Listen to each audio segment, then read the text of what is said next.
নিতাম, কিন্তু একটা স্টুডেন্ট যদি শুধু গণিত ভালো করে ইংলিশ কিছু না লিখতে পারে সে চাকরি পরীক্ষায় কখনোই ভালো করতে পারে না। এই জন্য গণিতের পাশাপাশি এখন ইংলিশ চেষ্টা করতেছি। আপনারাও যদি আমার সাথে সাথে চর্চা করেন আশা করি আপনাদের গণিতের ভীতিটা দূর হবে। তাহলে এখন আমরা এই ডাই দিয়ে যে কোনো চাকরির পরীক্ষাতে খুব প্রশ্ন আসে, তাহলে এখন আমরা ডাই দিয়ে শিখবো। তাহলে সুপ্রশিক্ষিতবৃন্দ, তাহলে রোগে মারা যাওয়া, তাহলে প্রথমে লিখবো কি সুপ্রশিক্ষিত, রোগে মারা যাওয়া। তাহলে সুপ্রশিক্ষিতবৃন্দ প্রথমে আমরা শিখবো রোগে মারা যাওয়া। রোগে মারা যাওয়া, রোগে মারা যাওয়া।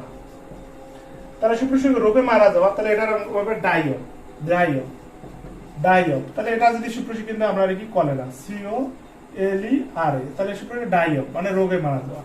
তাহলে এখন যদি সুপ্রশিক্ষিত কিন্তু আমরা লিখি আত্মহত্যা করে মারা যাওয়া, আত্মহত্যা করে মারা যাওয়া, আত্মহত্যা করে মারা যাওয়া। তাহলে শুধু আত্মহত্যা করে মারা যাওয়া ডাই বাই, ডাই বাই। তাহলে এটা পয়জন, তাহলে সুপ্রশিক্ষিত যেমন পয়জন, POISON, পয়জন।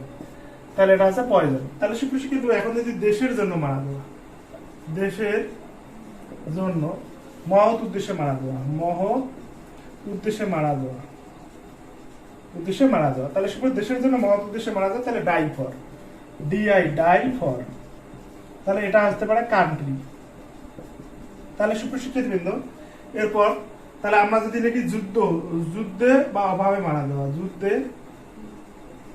বা অভাবে মারা যাওয়া, অভাবে মারা যাওয়া। তাহলে সুপ্রশিক্ষিত এখানে যুদ্ধ বা অভাবে মানে ডাই, ডাই, DI, ডাই, এটা যেমন ওয়ার মানে যুদ্ধ।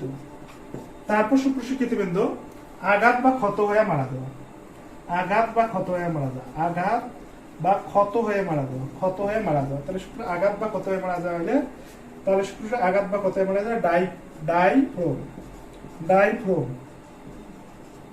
তাহলে হ্যাঙ্গার, হ্যাঙ্গার, হ্যাঙ্গার। তাহলে আত্মহত্যা করছে। তো সুপ্রশিক্ষিত বৃন্দ এখানে আছে যে ইন্টেন্সিটি অফ সামথিং মানে কোনো কিছু এক্সাইটেড মানে উত্তেজিত হয়ে, এক্সাইটেড টু ডু সামথিং।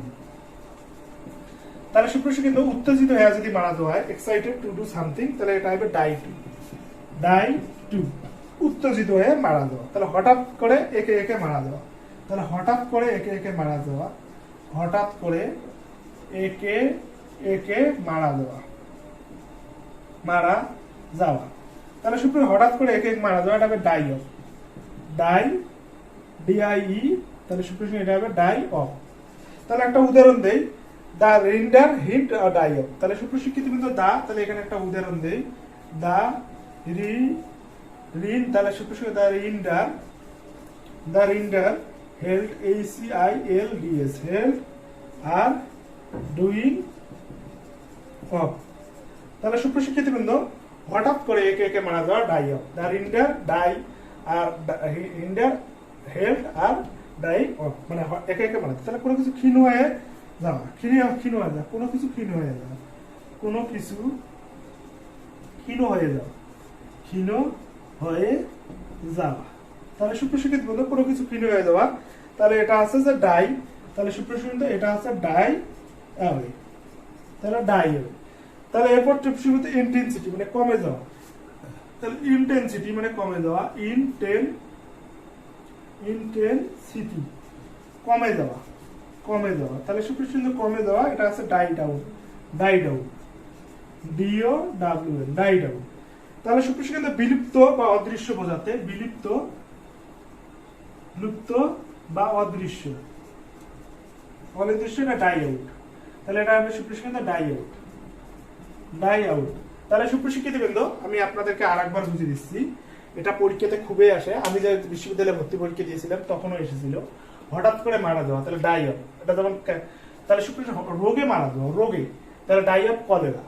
তাহলে যদি কেউ করোনায় মারা যায় তাহলে ডাই অফ করোনা। তাহলে রোগে মারা যাওয়া ডাই অফ করোনা বা ডাই অফ ডেঙ্গু বা ডাই অফ কলেরা, যে কোনো রোগে মারা যাওয়া হলে ডাই অফ। তাহলে আত্মহত্যা করে মারা যাওয়া ডাই বাই মানে যেমন পয়জন, পয়জন খেয়ে মারা যেতে পারে, বিষ। তাহলে দেশের জন্য বা মহৎ উদ্দেশ্যে মারা যাওয়া ডাই ফর মানে ডাই ফর কান্ট্রি। তাহলে এখন সুপ্রশিক্ষিত যুদ্ধ বা অভাবে মারা যাওয়া ডাই, যেমন ওয়ার মানে যুদ্ধ করে সে মারা গেছে।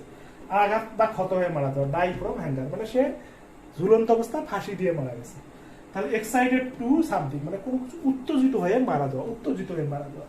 তাহলে উত্তেজিত হয়ে মারা যাওয়া ডাই টু। এরপর সুপ্রশিক্ষিত হঠাৎ করে একে একে মারা যাওয়া, তাহলে ডাই অফ।